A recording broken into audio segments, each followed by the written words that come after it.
Hello everyone. What do you find inspiration in my life?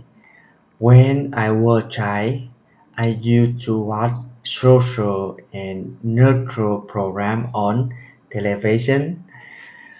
One of my favorites were the Animal World program on VTV2.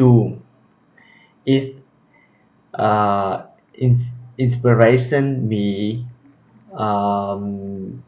so much that I decided to study environment engineering. At that time, I believe after I finished university, I work I work to protect the uh, environment and animal around on the world. But it's like life doesn't always follow my plan.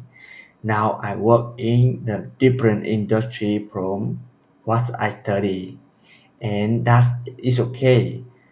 Currently, I find inspiration when I am to be deep work. During the moment I get into the flow, can feel creative and stay focused on what I doing. I sometimes I forgot I have hungry. I forgot the time and this excited for working. Thank you.